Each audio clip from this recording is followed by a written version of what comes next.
હિંસક જૂથ અથડામણ બાદ બહિયલમાં કરાયું છે ડિમોલેશન। મેગા ડિમોલેશન અંગે ગૃહ રાજ્યપ્રધાન હર્ષ સંઘવીનું નિવેદન સામે આવી રહ્યું છે।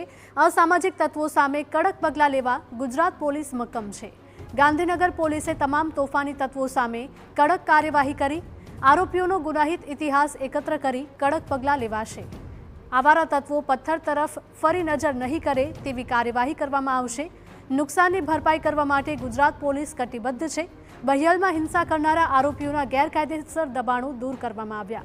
186 જેટલા ગેરકાયદે એકમોને તોડી પડાયા। મુખ્ય રોડ પર આવતા 135 દબાણોને જમીનદોસ્ત કરવામાં આવ્યા।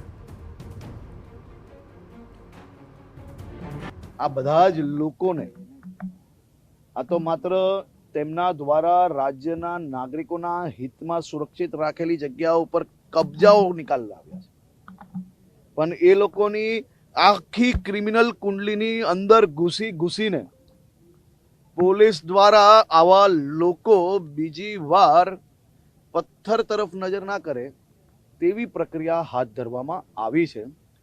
જેમ ગાંધીનગર પોલીસે માં અંબાના ભક્તો ઉપર નવરાત્રી દરમિયાન પથ્થર મારીને આ તહેવારને આસ્થાને ઠેસ પહોંચાડવાનું જે પ્રયાસ કર્યો હતો, સૂરજની પહેલી કિરણો પહેલા ઘરના દરવાજાઓ છુપાયેલા લોકોને ઘરના દરવાજાઓ તોડીને આ બધા જ દંગાઈઓને પકડ્યા પછી કડક એક્શન લેવામાં આવ્યા અને એના પછી તેમની સંપૂર્ણ કામગીરી, તેની આવક શું છે, ક્યાંથી આવક થઈ રહી છે અને એ બધા જ લોકો પાસેથી આ થયેલા નુકસાનનું ભરપાઈ કરાવીને જ શાંતિ મેળવશું।